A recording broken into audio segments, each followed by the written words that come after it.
Son las 8:33 de la mañana y este domingo 2 de mayo hemos invitado a esta crónica de Euskadi fin de semana al portavoz de la Red Ciudadana SARE, a Joseba Azcárraga. Egunon, bienvenido. Hola, Egunon, eskerrik asko. Y permítame, señor Azcárraga, para comenzar, porque puede haber algún oyente que lo desconozca. ¿Qué es SARE? ¿A qué se dedica SARE? ¿Qué es esta Red Ciudadana? Bueno, esta Red Ciudadana SARE nace en junio, hará 7 años, y nace fundamentalmente una vez de que ETA toma las decisiones que ha ido tomando y por tanto estamos ante una situación de no violencia, por lo menos de no violencia en este caso de la organización ETA. Hemos creído necesario personas de diferentes ideologías, incluso de adscripciones partidistas diferentes, creíamos necesario buscar fórmulas que permitieran avanzar hacia espacios de convivencia y era necesario para ello, sin duda, trabajar en el ámbito del respeto a los derechos fundamentales de los presos y presas vascos. De ahí nace el que diferentes personas, repito, pues estemos trabajando en este ámbito y nace además con voluntad de desaparecer, ¿no? De desaparecer en el momento en que los objetivos que nos obligan a comenzar a trabajar en este ámbito pues desaparezcan, ¿no? Y en ese camino estamos. Esos objetivos todavía no han desaparecido.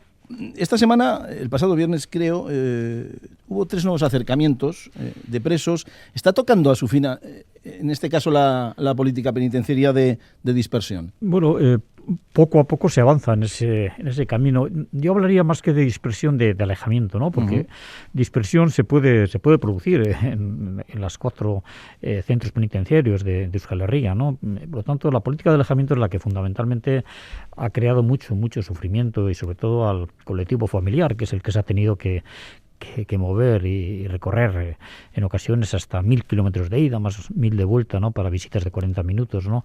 Pero poco a poco ese alejamiento, bueno, pues se está poniendo fin relativamente, ¿no? Porque el fin de la política de alejamiento se daría, en todo caso, cuando estén todos y todas en Euskal Herria. Sí que es un alivio para muchas familias en que en vez de estar en Algeciras o en Sevilla o en el puerto de Santa María, o hace años como estaban en Canarias o en Ceuta y Melilla, pues estén aquí, ¿no? Estén aquí, me refiero de Madrid hacia arriba, ¿no? En la zona de Castilla, en la zona de Aragón y algunos, cerca de unos 40 presos y presas en las cárceles ubicadas en el País Vasco. Pero, bueno, si se va con esta cadencia, ¿no? De cada semana, esta semana 3, algunos menos de los que ha habido en semanas anteriores, pues nosotros calculamos que para dentro de mayo, junio, debería de estar todos y todas las cárceles, o que están ubicados en las cárceles de Andalucía y Levante, fuera de ellas, ¿no? Cabe recordar que, por ejemplo, el año pasado, en estas fechas, en las cárceles de Andalucía, Levante y Galicia, que podrían ser las más alejadas de Euskal Herria, había aproximadamente unos 180 presos y presas. Bueno, hoy quedan, en Galicia ya no queda en ninguno de estos presos y presas, y entre Levante y Andalucía pues quedan unos 10 o 11, ¿no? Bueno, yo tengo la esperanza, repito, que pues para antes de junio pues puedan estar vacías esas cárceles. ¿Hay cambios también respecto a la progresión de grado de los presos y presas de ETA? Pues eso es lo que yo creo que está bastante más bloqueado, ¿no? Y eso es un problema importante, ¿no? Porque marca fundamentalmente una diferencia con lo que se hace con el resto de la población reclusa en general. Me refiero con los 70 y pico mil presos y presas que hay en las cárceles en el Estado español, ¿no? La mayor parte de estos presos y presas vascos han estado en primer grado penitenciario pues hasta hace muy poco tiempo, ¿no? Incluso ha habido presos que han salido con 30 años de prisión efectiva, de prisión cumplida, y en primer grado penitenciario, que eso es una anormalidad absoluta. Bueno, desde hace unos meses pues comienza a haber esa progresión de grado de primero a segundo grado, ¿no? El problema es que si continúan bloqueados en segundo grado, no cabe la posibilidad de hacer uso de la normativa penitenciaria y, por lo tanto, pasar al tercer grado penitenciario y conseguir la libertad condicional, ¿no? A la que en estos momentos, a día de hoy, tendrían derecho pues más de un tercio de los presos y presas vascos, ¿no? Más de 60 presos y presas han cumplido ya con creces las 3/4 partes de su condena, deberían de estar ya en tercer grado penitenciario, pero desgraciadamente aún todavía pues algunos continúan en primer grado y la mayor parte de ellos pues están en estos momentos en segundo grado. Yo creo que este es un objetivo que en el caso nuestro, en el caso de la Red Ciudadana SARE, es un objetivo primordial o fundamental en estos momentos. Sí, sabe usted que hablar o trabajar en estas cuestiones, algunos lo consideran apoyar a ETA directamente. Bueno, eso es simplificar mucho el problema, ¿no? Mire, mi posición en la vida política anterior en la que yo he participado, ¿no? Y en estos momentos siempre ha sido en favor de la actuación política democrática y pacífica, ¿no? Por lo tanto, en absoluto es apoyar a ETA ni lo que ETA pudo hacer en un momento determinado de su historia, ¿no? Es fundamentalmente apoyar a las personas que están privadas de libertad y tienen derecho a que sus derechos, y baja la redundancia, sean respetados, ¿no? Y esto es lo que desgraciadamente durante muchos años, durante décadas, no se ha hecho por parte de las autoridades del Estado, ¿no?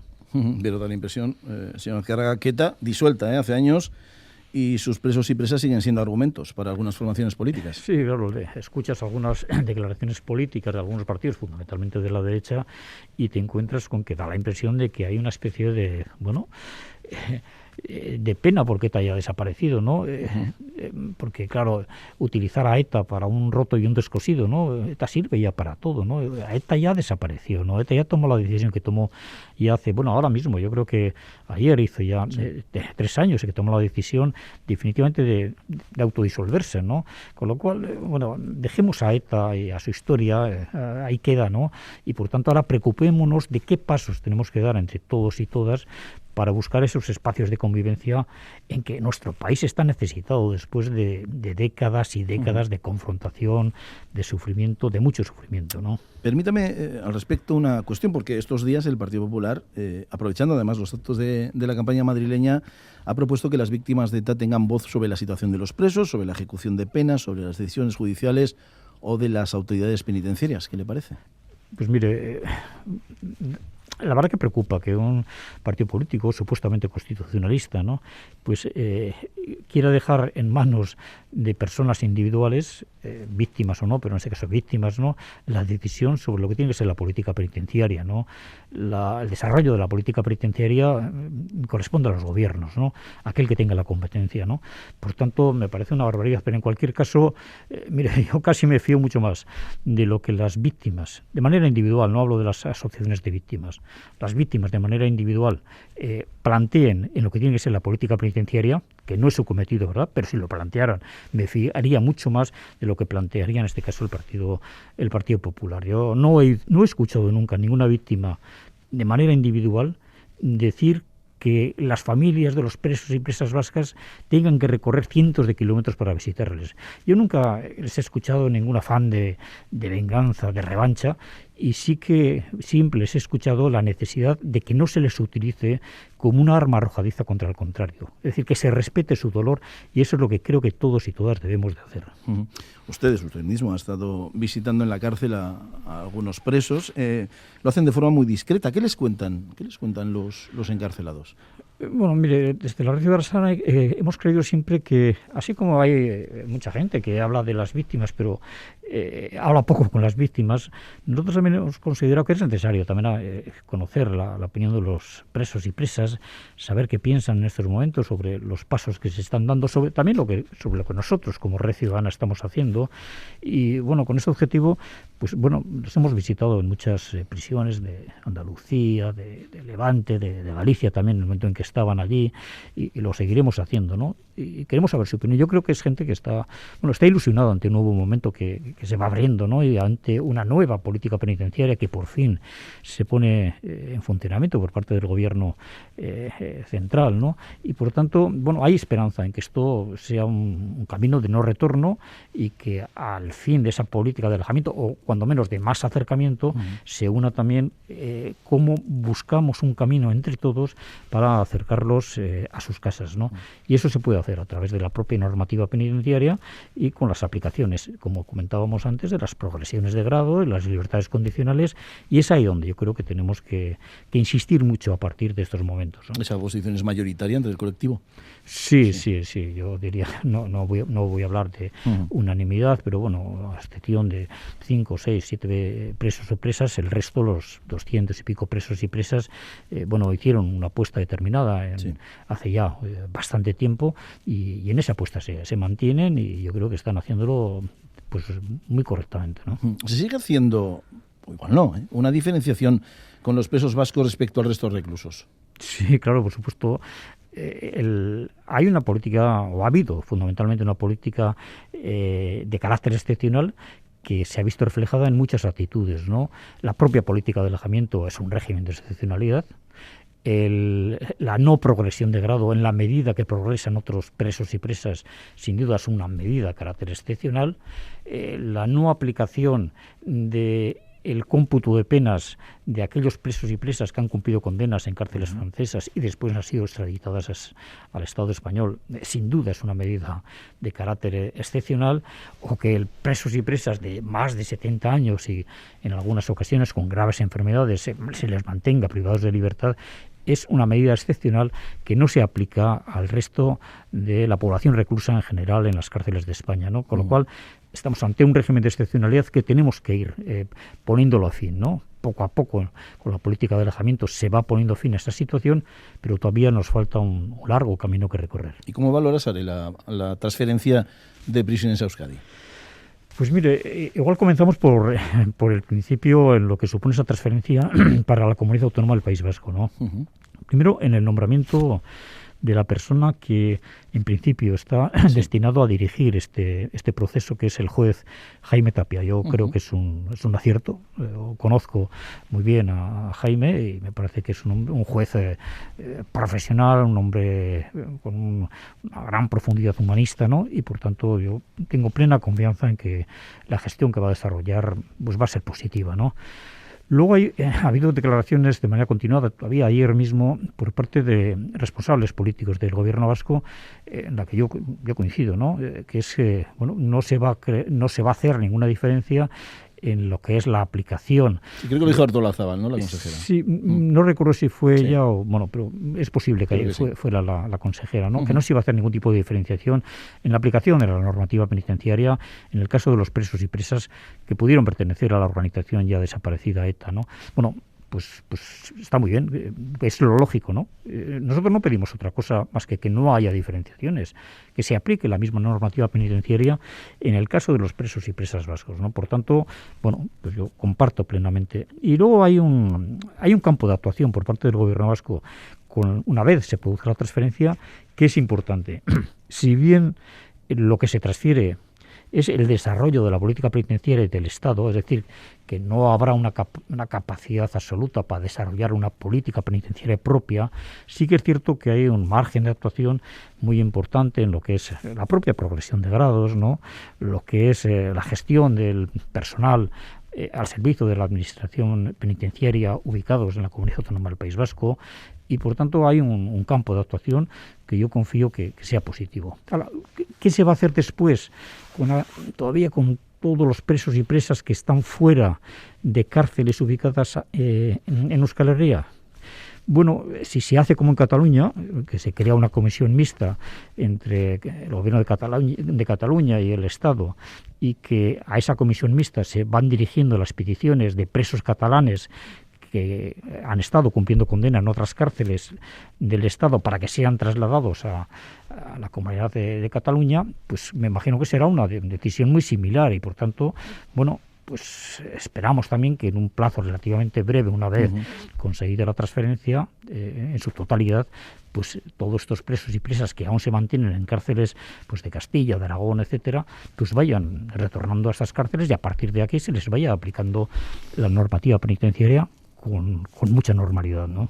También habrá que hacer una labor de intentar que la gente, el ciudadano, la ciudadanía, conozca qué supone la transferencia de prisiones, porque en muchos casos circulan muchas noticias que no tienen nada que ver con la realidad de la transferencia de prisiones que asumirá en su momento el gobierno vasco. Señor Azcárraga, hablemos también de cuando algún preso o alguna presa sale de prisión y se les recibe en sus lugares de origen, de los llamados ongietorri. Ayer, por ejemplo, en Cambó hubo un recibimiento, estamos hablando al otro lado de la muga, pero ya sabe usted que cuanto menos polémico hay quien también habla de actos sangrantes. No sé, usted ¿Cómo interpreta todas estas cuestiones relacionadas con los ongietorris? Bueno, yo diría que es un tema delicado, ¿no? Y que, por un lado, también tenemos que decir que la ley no impide este tipo de recibimientos, pero al margen de que la ley impida o no ese tipo de recibimientos, yo creo que todos debemos de ser cautos y que hay que buscar un equilibrio suficientemente que permita, por un lado, que los familiares de estos presos y presas o amigos que después de años y años de privación de libertad y en condiciones manifiestamente mejorables, pues demuestren una cierta alegría por la salida en libertad, después del cumplimiento íntegro de la condena impuesta por los tribunales de estos presos y presas que vuelven a sus casas, con la necesidad de que ese tipo de recibimiento pues no suponga un daño a las víctimas de manera individual de la violencia que se ha desarrollado en nuestro país. Ese equilibrio tenemos que buscarlo y con buena voluntad se puede buscar. Yo creo que lo que hace falta es que no seamos tan exquisitos en algunas ocasiones cuando exigimos que no se produzcan ese tipo de alegrías porque sale un preso o presa en libertad, y que entre todos hagamos una cierta autocrítica sobre lo que ha supuesto las vulneraciones de derechos en nuestro país. No vale decir que solamente ETA ha vulnerado derechos y olvidar que aquí ha habido vulneraciones de derechos muchos otros, y por lo tanto la autocrítica la debemos de hacer todos y todas, porque eso es absolutamente clave e imprescindible para poder avanzar hacia un estadio de convivencia y sobre todo a comenzar a reconstruir tantos puentes volados, fruto de tanta confrontación y tanto sufrimiento, ¿no? En este punto podríamos hablar de relato, un relato que de momento no es compartido, que es un relato de parte por muchos y por muchas. Bueno, a mí la verdad que me preocupa mucho cuando se habla de relato y se habla de la batalla del relato, ¿no? Ya solamente la utilización del término de la batalla del relato, pues bueno, yo creo que debemos desterrar algunos términos que producen una cierta preocupación, ¿no? Bueno, el relato de la memoria. El problema que podemos tener todos y todas es que queramos conseguir un solo relato de la memoria. Y eso es imposible. Es imposible en nuestro país y en cualquier país del mundo en que haya un solo relato de la memoria en el que todos y todas nos sintamos reconocidos, ¿no? Yo creo que tenemos que ir a la suma de varios relatos, ¿no? Y esa suma de varios relatos es la que puede hacer pues que todas las personas que han sido víctimas de esa vulneración de derechos se sientan identificados. Por ejemplo, hay quienes dicen, no, la vulneración de derechos nace, esa vulneración de derechos con el nacimiento de ETA y prácticamente muere pues con la desaparición de ETA. Bueno, yo creo que es simplificar mucho las cosas, ¿no? Yo soy de quienes cree que la vulneración de derechos, sobre todo en nuestro país, surge en el año 1936 y alguien puede pensar, bueno, ya han pasado casi 84, 85 años desde entonces. Ya, pero el problema es que han pasado tantos y tantos años, pero hay muchas familias todavía en nuestro país que siguen buscando a sus adeudos asesinados en cunetas y en montes, y eso es una herida que no está cerrada. Por lo tanto, la vulneración, el relato de la memoria, tiene que partir desde entonces y ir recorriendo todo lo que ha pasado en este país. Por supuesto, la vulneración de derechos que ha supuesto la actuación de ETA, ¿no? Claro que sí, pero también la vulneración de derechos que ha supuesto pues los más de 200 asesinados por las bandas de extrema derecha, por el terrorismo de Estado, o los más de 5.000 casos de tortura. Es decir, que mientras no recojamos todo esto en un relato de la memoria, pues es muy difícil que podamos avanzar hacia ese estadio de convivencia al que me refería anteriormente, ¿no? Quería adelantarme un poco en el tiempo también, ¿no? Que no me olvidarme de recordar que el próximo sábado, el día 8, la Dinámica Izan Bidea llevar a cabo por fin la ascensión a 650 montes de Euskal Herria, ¿no? Sí, bueno, tuvimos que suspenderlo en pasado mes de octubre, pues porque hubo una especie de vendaval, mal tiempo que nos aconsejó de suspenderlo, y por fin, este sábado ya he visto la previsión del tiempo ya a la mañana para el próximo sábado y parece que da, más de 24, 25 grados, buen tiempo, y va a ser la primera vez, yo creo que en la historia, que el mismo día se van a ascender los 650 montes puntuables ubicados en Euskal Herria, incluido en Iparralde, ¿no? Por lo tanto, miles y miles de personas con estas ascensiones a estos montes y desplegando la bandera de Izan Bidea, pues van a seguir reivindicando la defensa de los derechos fundamentales que asisten a los presos y presas vascos. Yo creo que va a ser es una iniciativa bonita, muy participativa, porque van a poder participar gente de toda condición, hombres mayores o mujeres mayores, niños, niñas, bueno, familias, con lo cual, bueno, estamos satisfechos de lo que creemos que va a ser un éxito el próximo domingo, ¿no? Antes de que también se me pase, no sé, una pregunta relacionada con todo lo que tiene que ver con gobierno español y gobierno vasco. ¿Tienes, Are, algún tipo de línea directa de interlocución, tanto con el gobierno español como con el gobierno vasco? ¿O esa cuestión...? Bueno, sí, lo que pasa es que las cosas que vamos haciendo en ese ámbito yo creo que hay que hacerlas con discreción, ¿no? Y bueno, yo creo que hay una voluntad fundamentalmente de hablar, de escucharnos, y a mí me parece que por nuestra parte lo dejamos ahí, ¿no? Yo creo que las cosas en este ámbito, sobre todo la discreción es fundamental, ¿no? Es fundamental, sí. Bueno, habrá quien no se acuerde o que incluso desconozca que fuiste consejero de Justicia de Euskal Alkartasuna en el gobierno vasco que presidió Juan José Ibarretxe. No sé si ha llegado a echar en falta alguna vez aquellos tiempos como consejero, señor Azcárraga. No, en mi condición de consejero no, yo no he hecho en falta, porque bueno, esos son tiempos ya pasados, en la que yo durante 8 años, desde el 2001 al 2009, tuve la suerte, ¿no?, de poder participar en un gobierno dirigido por el Lehendakari Ibarretxe y intentar, pues entre todos y todas, hacer cosas y hacer avanzar a este país. Fueron momentos, bueno, para mí muy satisfactorios, también con muchos problemas, ¿no? Pero sobre todo, bueno, para mí fueron enriquecedores. Yo no he hecho en falta. Igual sí que he hecho en falta una forma diferente de hacer política en estos momentos, ¿no? Cada día que pasa yo creo que la política se convierte más en una especie de embarramiento, ¿no?, de las propias relaciones, incluso de las relaciones personales en el ámbito de la política, y eso luego es un inconveniente fundamentalmente para luego alcanzar acuerdos. Yo creo que incluso en la etapa que no ha pasado tanto tiempo, ¿no?, pero en la etapa del gobierno de Ibarretxe, fundamentalmente lo que se intentó por todos los medios era hablar y era alcanzar acuerdos y era trabajar de manera conjunta, ¿no? Y en estos momentos, me refiero fundamentalmente al ámbito del Estado, yo echo en falta esa forma de hacer política, ¿no? ¿Se vería usted en un gobierno presidido por Íñigo Urkullu? Yo me vería en estos momentos como me veo, ¿no?, cuidando a mis nietas y paseando con mi mujer y yendo al monte. No me veo yo nada que tenga que ver con la política partidista, ¿no? Y de Euskal Alkartasuna, ya que hablamos de partidos, ¿cuál es la salud de Euskal Alkartasuna? ¿En qué situación está en estos momentos? Yo hace ya tiempo, yo no pertenezco como afiliado a Euskal Alkartasuna, pero tengo grandes amigos en Euskal Alkartasuna y por lo tanto, bueno, pues me preocupa y me da pena, ¿no?, la situación en la que en estos momentos se está viviendo dentro de Euskal Alkartasuna, pero yo tengo la esperanza, ¿no?, de que eso se pueda superar y que nuevamente pues Euskal Alkartasuna vuelva a ser el partido necesario en este país, ¿no? Yo creo que ha cumplido un cometido muy importante desde hace muchos años, que tiene que volver a seguir cumpliendo ese cometido, y yo tengo esa esperanza, ¿no? Y para cerrar esa entrevista, señor Azcárraga, y esta crónica de Euskadi también, hoy domingo, esta música que estamos escuchando de fondo de Benito Lertxundi. Sí.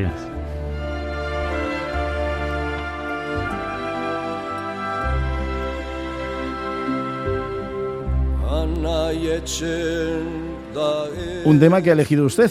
Cuéntenos el motivo. Bueno, yo soy de la época de los componentes del Esdoka Mairu, ¿no? Y por lo tanto, cualquier canción de cualquiera de aquellas grandes personas y grandes músicos y cantantes que eran pues Benito Lertxundi, Lete, los de Siriondo, etcétera, pues a mí me retrotrae a unas etapas pues muy bonitas de mi vida, ¿no? Y me gustan. Y dentro de esta canción, bueno, esta de Benito Lertxundi me encanta.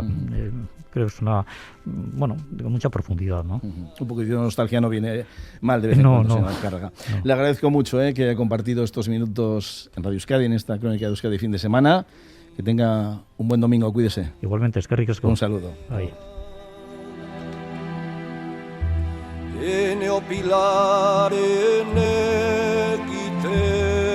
Y así, como ha ido el Chundi, vamos a cerrar esta crónica de Euskadi. Ya saben que a las 9 vuelven las noticias. Disfruten del domingo. Agur.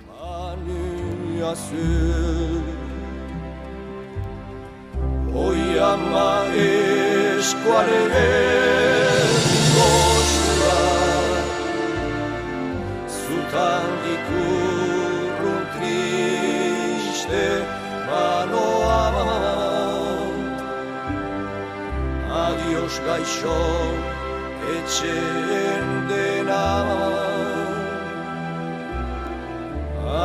Adiós Iberua.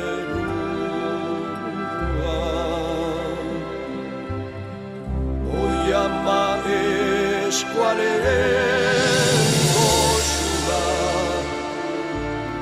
zutandik urrun triste banoa. Adiós gaixo etxean dena,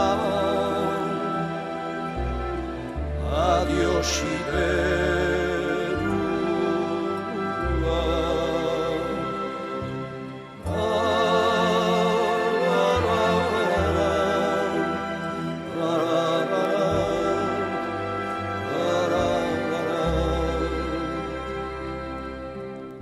Pariseko bizitzia lankostu zuriaz badiazu, bena berantzen zutadazu, zure berriz ikustia. Oiama eskualeren goxua, zutandik urrun triste banoa. Adiós gaixo etxean dena,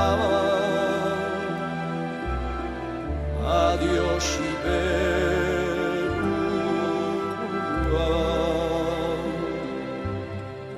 Oiama eskualeren goxua, zutandik urrun triste banoa. Adiós gaixo etxean dena,